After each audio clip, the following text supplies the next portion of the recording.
Good morning everyone. जैसा कि हम देख रहे थे, आपको इनकम टैक्स के बारे में देख रहे थे हम। तो सबसे पहले मैं आपको बता देता हूँ कि टोटल इनकम कैसे कैलकुलेट करते हैं, उससे आपको डेफिनेशन और चार्जिंग सेक्शन समझ में आ जाएगी। तो आप देखिए कंप्यूटेशन ऑफ टोटल इनकम, क्योंकि टैक्स लगता है टोटल इनकम का। तो कैसे कैलकुलेट करते हैं हम, इसके लिए हम इनकम दे देंगे असेसमेंट ईयर की। तो असेसमेंट ईयर आपको बाद में समझ में आ जाएगा। अभी असेसमेंट ईयर 20 और 21, 2020-21। तो मैंने कल आपको बताया था कि ऐसे तो इनकम की लिस्ट बहुत बड़ी होती है, लेकिन उसको इनकम टैक्स एक्ट में 5 हेड्स में डिवाइड कर रखा है। तो ये 5 हेड्स है। इनकम फ्रॉम सैलरी, जो नंबर इनका दे रखा है उसी नंबर पर रखना, आपको ऊपर नीचे नहीं कर सकते। फर्स्ट नंबर पर सैलरी है तो सैलरी आएगा, नेक्स्ट हाउस प्रॉपर्टी है तो हाउस प्रॉपर्टी लिखेंगे।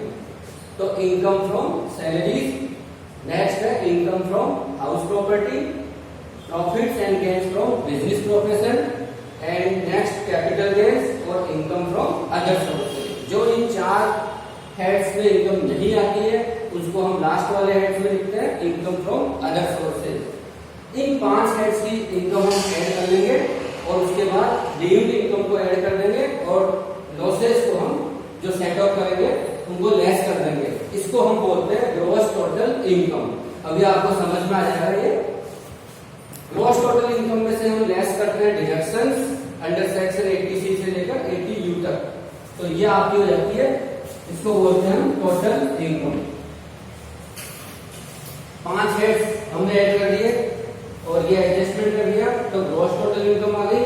उसमें से लेस करेंगे डिडक्शंस तो टोटल इनकम आ जाएगी। इसी का दूसरा नाम है टैक्सेबल इनकम, यानी इनकम टैक्स लगता है टैक्सेबल इनकम पर, और टैक्सेबल इनकम कैलकुलेट करेंगे according to the provisions of the income tax act.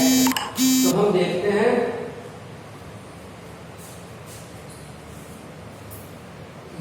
Her act में सबसे इंपॉर्टेंट सेक्शन होती है charging section. Even excise duty act हो, कस्टम ड्यूटी हो, जीएसटी हो, सबसे इंपॉर्टेंट सेक्शन है चार्जिंग सेक्शन। तो इनकम टैक्स एक्ट में धारा 4 सेक्शन 4 है चार्जिंग सेक्शन। ये करदाता पर टैक्स का दायित्व उत्पन्न करती है। तो इसमें क्या दे रखा है, इससे आपको पूरा इंट्रोडक्शन समझ में आ जाएगा इनकम टैक्स का।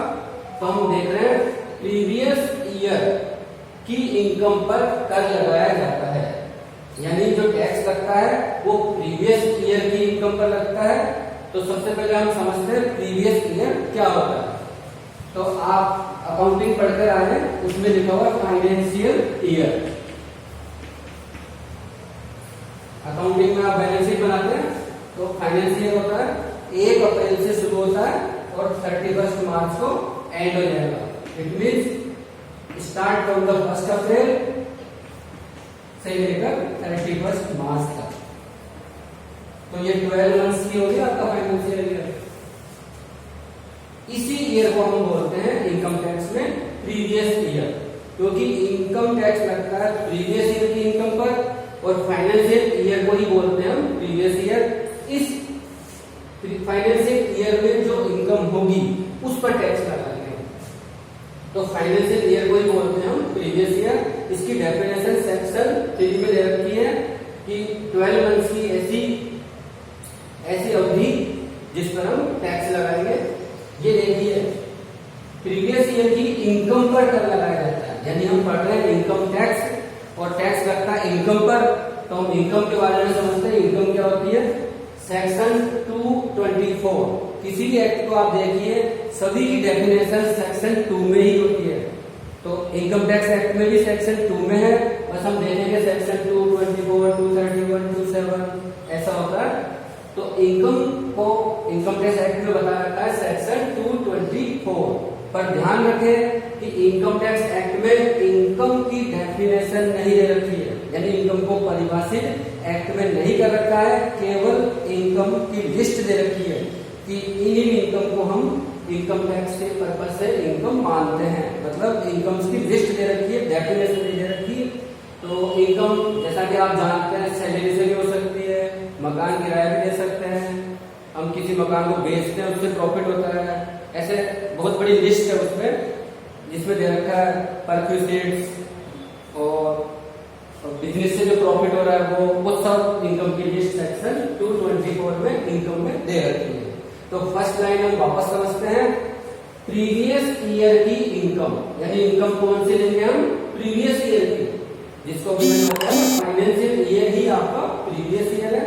तो प्रीवियस ईयर की इनकम लेंगे और उस पर हम कर लगाते हैं। तो प्रीवियस ईयर आप समझ गए, इनकम समझ गए। नेक्स्ट देखिए, इनकम टैक्स लगता है असेसमेंट ईयर में, यानी फॉर एग्जांपल जैसे हमारा करंट ईयर चल रहा है 1 अप्रैल से स्टार्ट होगा और 2019 1 अप्रैल 2019 से स्टार्ट होगा और 31 मार्च 2020 में 31 मार्च 20 तक रहेगा। इस ईयर को हम बोल रहे हैं प्रीवियस ईयर और इसके नेक्स्ट ईयर को हम बोलेंगे असेसमेंट ईयर। बिल्कुल क्लियर है। प्रीवियस ईयर से जो अगला साल होता है उसको हम असेसमेंट ईयर बोलते हैं। तो जब आपका प्रीवियस ईयर 1920 है तो असेसमेंट ईयर होगा 2020-21। प्रीवियस ईयर से अगला साल होगा असेसमेंट ईयर और असेसमेंट ईयर से पिछला साल होगा प्रीवियस ईयर। क्लियर। नेक्स्ट देखते हैं, यह कर प्रत्येक पर्सन की टोटल इनकम पर लगाया जाता है, यानी इनकम टैक्स पर पर्सन के बारे में पता लगता है कि व्यक्ति कौन कौन होते हैं। सेक्शन 231 में पर्सन के बारे में पता लगता है कि व्यक्ति में कौन कौन शामिल है, जैसे individual, HUF, firm, company, association of person, artificial judicial person, ये सब पर्सन कहलाते हैं। और पर्सन की इनकम, कौन सी इनकम लेंगे हम, टोटल इनकम, यानी हम इनकम टैक्स एक्ट में जो प्रोविजन दे रखे हैं उसके अकॉर्डिंग टोटल इनकम ज्ञात करेंगे और उस पर टैक्स लगता है। तो टोटल इनकम मैंने आपको वहां बताया ना कि ये 5 हेड की इनकम लेंगे, फिर एडजस्टमेंट करेंगे, ग्रॉस टोटल इनकम आएगा, उसके बाद डिडक्शन टैक्स करेंगे तो टोटल इनकम आ जाएगा और टैक्स लगता है टोटल इनकम पर। तो ये देखिए आप, ये लाइन समझ में आ गई आपको, टोटल इनकम पर टैक्स लगाया जाता है। टोटल इनकम की गणना कैसे करते हैं हम, अभी मैंने आपको बताया इनकम टैक्स के प्रोविजंस के अकॉर्डिंग। और टैक्स रेट आपको कल बताया था मैंने कि एवरी ईयर फाइनेंस मिनिस्टर हर साल बजट डिक्लेयर करते हैं। उस बजट में उसको फाइनेंस एक्ट बोलेंगे हम, और उसमें टैक्स की रेट्स आती है, यानी टैक्स रेट्स हर साल चेंज होती रहती है। तो टैक्स रेट्स दे रखी है फाइनेंस एक्ट में जो हर साल चेंज होती रहती है।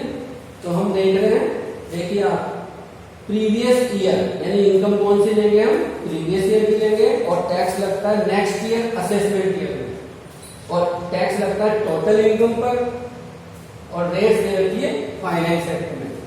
ये आपको समझ में आ गया होगा। Thank you.